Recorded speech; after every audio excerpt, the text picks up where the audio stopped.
Sebelum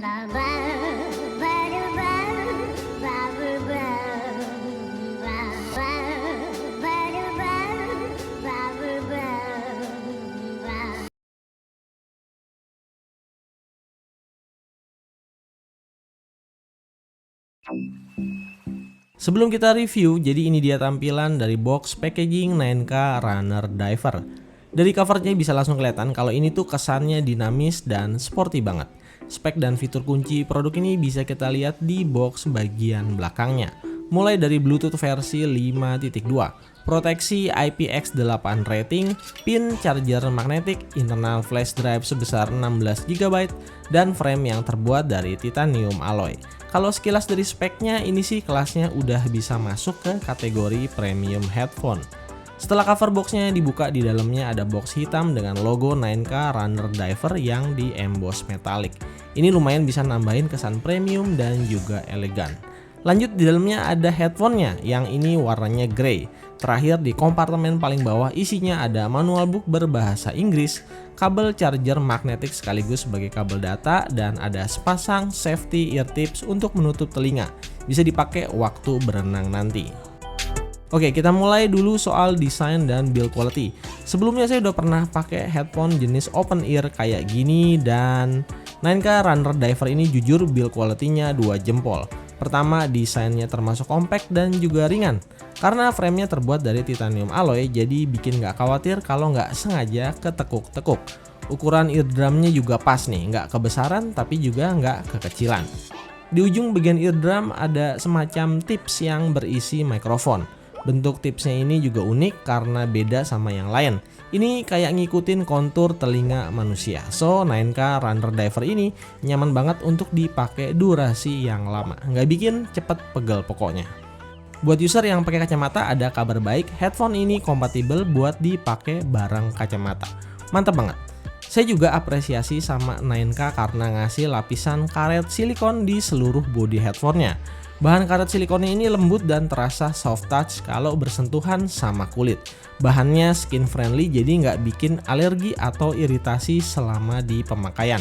Bahkan dalam kondisi olahraga sampai keringetan sekalipun, nanti tinggal dibersihin aja kalau udah selesai. Jangan lupa sesuai sama namanya 9K Runner Diver.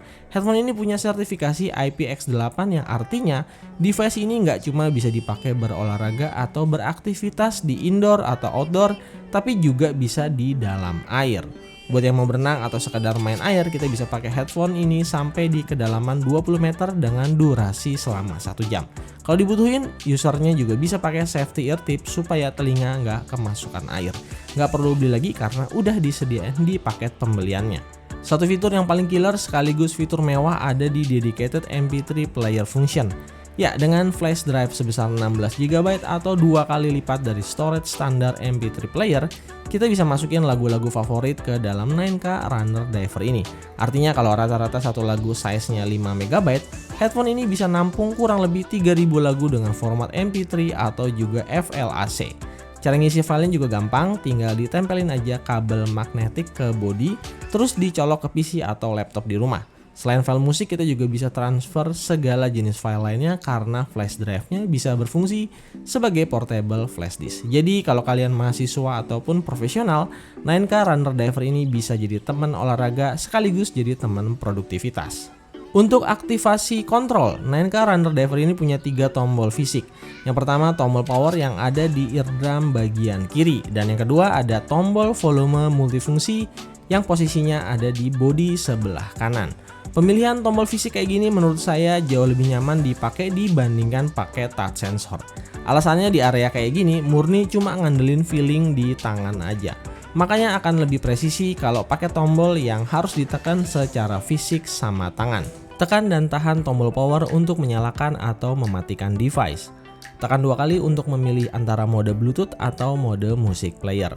Tombol power juga berfungsi untuk melakukan play dan pause di music player kita. Bisa juga berfungsi untuk menerima atau menolak telepon masuk, termasuk fitur untuk mengaktifkan voice assistant di smartphone kita. Sementara tombol volume up and down bisa berfungsi sebagai tombol next dan previous di music player.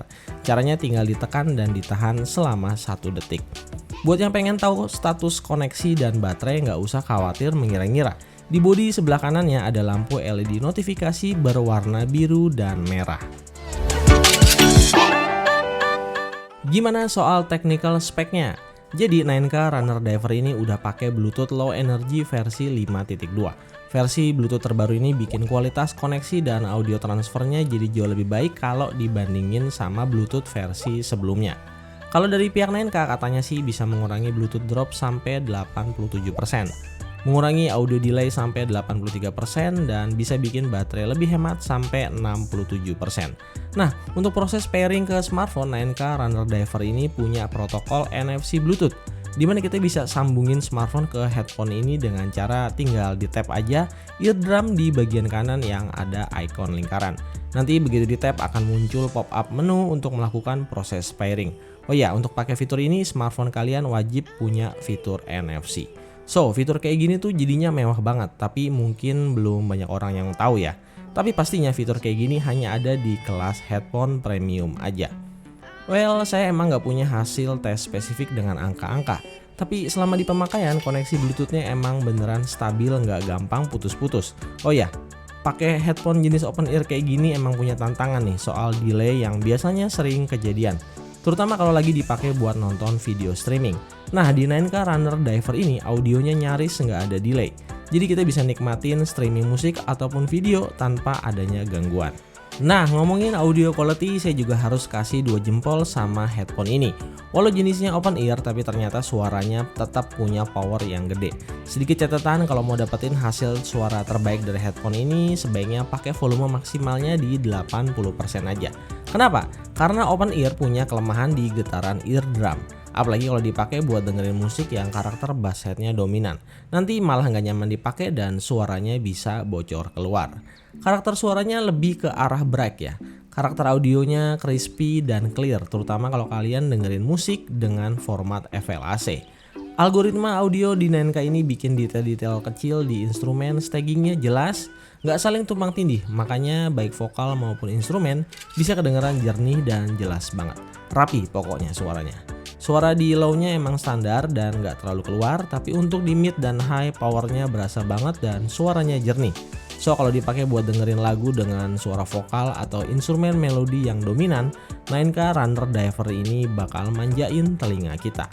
Audio yang keluar emang bagus, tapi sayangnya untuk kualitas mikrofon menurut saya B aja buat ukuran sebuah headphone dengan level harga jutaan. Ini nggak jelek, masih bisa kepake buat voice call atau voice recording. Cuma ya gitu, terkesan B aja, agak terasa kurang wah hasilnya. Halo, jadi ini adalah contoh hasil perekaman audio dari mikrofon 9K Runner Diver yang saya coba pakai ya. Jadi ini selain dipakai untuk dengerin musik, tentu aja 9K Runner Diver ini bisa dipakai buat voice call, video call, ataupun untuk recording. Nah ini kebetulan saya pakai Samsung Galaxy Z Flip 3 5G karena emang nggak semua smartphone bisa atur input dari Bluetooth mikrofon, nggak semuanya bisa. Jadi karena di Samsung ini bisa, makanya saya coba di Samsung. Nah, kualitas suaranya kurang lebih kayak gini. Ini posisinya saya taruh di posisi naturalnya headphone dari 9K Runner Diver. Gimana? Hasilnya apakah suara mikrofonnya bagus atau enggak? 9K Runner Diver kapasitas baterainya di 180 mAh. Emang bukan yang terbesar di kelasnya, tapi karena udah pakai Bluetooth Low Energy, headphone ini dalam posisi full baterai diklaim punya playback sampai 10 jam dengan waktu standby sampai 10 hari.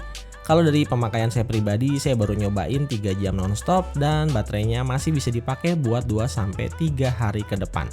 So, mungkin klaim ini cukup masuk akal. Untuk proses charging juga nggak perlu waktu yang terlalu lama, cuma perlu 1,5 jam baterainya udah terisi penuh. Sekedar informasi, pastiin kalau mau ngecharge harus pakai charger dengan power maksimal 5 volt 1 ampere.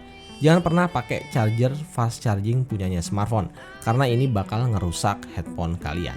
Sedikit tambahan supaya awet, pastiin kalau udah selesai pakai, bersihin bagian magnetic pin supaya nggak gampang korosi.